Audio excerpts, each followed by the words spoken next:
तो octahedral shape में सारे बॉन्ड्स एक दूसरे से 90 डिग्री के एंगल पे होते हैं। ठीक है, कोई भी दो बॉन्ड्स के बीच में एंगल देखोगे, मतलब एडजेसेंट बॉन्ड्स के बीच में, तो वो 90 डिग्री होगा। ऑपोजिट बॉन्ड्स के बीच में देखोगे तो 180 डिग्री होगा। फॉर एग्जाम्पल, इस बॉन्ड और इस बॉन्ड के बीच में क्या एंगल है? 90 डिग्री। इस बॉन्ड और इस बॉन्ड के बीच में क्या एंगल है? 90 degree. All any two adjacent bond, इस बॉन्ड और इस बॉन्ड के बीच में क्या एंगल है? 90 degree. But if you see any two opposite bonds, for example this and this, 180 degree. ठीक है, this and this is also 180 degree, this and this is also 180 degree. So I hope you get the point. अब इसे octahedral क्यों बोलते हैं? हेड्रल का मतलब होता है faces, octa मतलब 8। तो this molecule has 8 faces. How does it have 8 faces? इसे मैं थोड़ा सा बड़ा करता हूँ साइज में, आपको समझ में आएगा कैसे 8 faces है।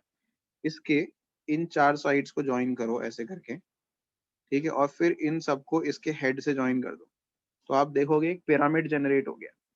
कौन सा? नॉर्मल पिरामिड नहीं है 3 साइड वाला, ये 4 साइड वाला पिरामिड बना है। अब 4 साइड वाला पिरामिड बना है, इसके 4 फेसेस हो गए। पहले ही एक बॉटम को हटा दो, इसकी बेस को हटा दो, इसके 4 फेसेस हो गए।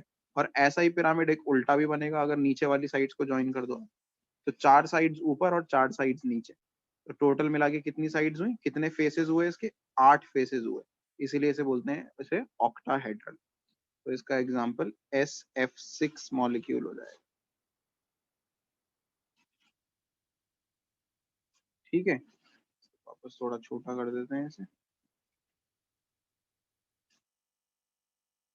So all angles are 90 degree.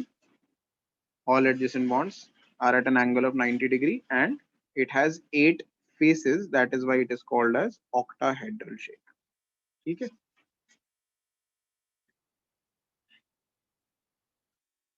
और इसमें अगर एग्जाम्पल, और उसमें तब इसमें अगर लोन पेयर लाए जाए तो कैसे आएंगे? 6 में से अगर 5 बॉन्ड पेयर हैं, एक लोन पेयर है, तो ज्योमेट्री तो वही रहेगी, ज्योमेट्री चेंज नहीं होती है लोन पेयर आने से, शेप बदल जाएगी। शेप कैसे बदलेगी? किसी भी एक को लोन पेयर बना दो।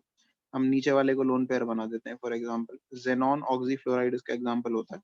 ऊपर एक डबल बॉन्डेड ऑक्सीजन होगा, मैंने बताया था डबल बॉन्ड को 1 पेयर ही काउंट करते हैं, तो 1 पेयर ये हो गया, और 4 जो है वो ऐसे करके आ जाएंगे 90 डिग्री के एंगल पे, 4 फ्लोरीन आ जाएंगे ऐसे करके। ठीक है, XeOF4 xenon oxyfluoride. So this molecule, और नीचे जो है इसमें एक लोन पेयर होता है। आप चाहे इसे ऐसे ऑर्बिटल बना के दिखाइए, या फिर सिर्फ ऐसे करके एक लोन पेयर दिखा देंगे, दोनों में से कुछ भी कर सकते हो आप। तो ये जेनॉन ऑक्सीफ्लोराइड आपका एग्जांपल हो गया। इस शेप को क्या बोलेंगे? इस शेप में अगर आप देखोगे तो मैंने क्या बताया था, क्या बन रहा था? एक पिरामिड बन रहा था ना ऐसे करके, जब हमने ज्वाइन किया था इसे, ये सारी साइड्स को ज्वाइन किया था, लेकिन नॉर्मल पिरामिड नहीं बन रहा था, स्क्वायर शेप का पिरामिड बन रहा था। ट्राइंगुलर शेप का होता है नॉर्मली पिरामिड, ट्राइगोनल शेप का, लेकिन ये स्क्वायर शेप का बन रहा है, तो इसको बोलते हैं स्क्वायर पिरामिड। शेप को बोलते हैं स्क्वायर पिरामिडल। 4 साइड वाला पिरामिड बन रहा है, नॉर्मल 3 साइड वाले पिरामिड नहीं बन रहे, तो ये स्क्वायर पिरामिड है बेसिकली। ठीक है।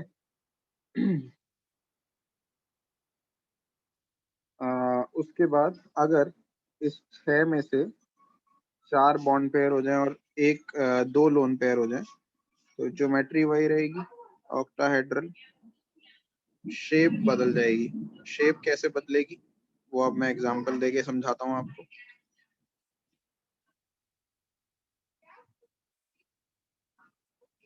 तो शेप में आपको एग्जांपल देके समझा देता हूँ। अगर हमने नीचे वाले को लोन पेयर बनाया था पहले, तो अब रिपल्शन को बैलेंस करने के लिए हम ऊपर वाला लोन पेयर बनाएंगे, ताकि नीचे और ऊपर से इक्वल रिपल्शन हो जाए। तो XeF4 इसका एग्जांपल हो सकता है। ये आपने बना लिए 4 बॉन्ड्स एक दूसरे के ऑपोजिट, मतलब बेसिकली कहने का मतलब है ऐसे बनाना कि ये इसके बिल्कुल लाइन में है, एक ही लाइन में आए ये दोनों बॉन्ड्स, और सिमिलरली ये दोनों बॉन्ड्स भी एक ही लाइन में आए। ठीक है, ऑपोजिट बॉन्ड्स में 90 डिग्री का एंगल आना चाहिए, बेसिकली इस हिसाब से बनाना है। ठीक,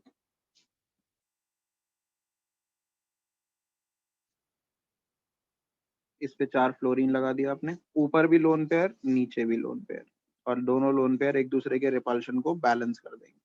तो अगर लोन पेयर्स को हटाकर आप शेप देखोगे, शेप में लोन पेयर्स को हटाकर देखा जाता है, तो एक स्क्वायर बन रहा है नॉर्मल। ठीक है, इसलिए इसे बोलते हैं स्क्वायर प्लेनर, शेप को बोलते हैं स्क्वायर प्लेनर। ठीक है, तो बस ये शेप आपको याद रखनी है। इसमें याद क्या करना है कि इसके बाद इससे बियॉन्ड कुछ नहीं होता है। 3-3 बॉन्ड पेयर लोन पेयर जब आप करते हो तो वो मॉलिक्यूल बहुत अनस्टेबल हो जाता है, तो उसके भी बहुत ही रेयर कहीं पे एग्जांपल्स। तो 3 बॉन्ड पेयर 3 लोन पेयर इसमें नहीं होता केस, यही सारे केसेस हैं टोटल। तो इसमें याद मेनली ये रखना है आपको कि कितने बॉन्ड पेयर और कितने लोन पेयर आने पर क्या ज्योमेट्री होती है और क्या शेप होती है, और उनके एक एक दो दो एग्जाम्पल सबके, मतलब बेसिकली टेबल अच्छे से याद करनी है। क्वेश्चन ऐसा आएगा, कोई भी मॉलिक्यूल दे देंगे आपको और आपसे बोलेंगे इसकी ज्योमेट्री और शेप बताओ। ठीक है, this will be the question. Questions में बाद में डिस्कस करूंगा। आज आपकी VSEPR थ्योरी कंप्लीट हो गई। ठीक है, नेक्स्ट क्लास में बैलेंस बॉन्ड थ्योरी जो है आपकी, जिसमें हाइब्रिडाइजेशन का डिस्कशन है, वो करेंगे।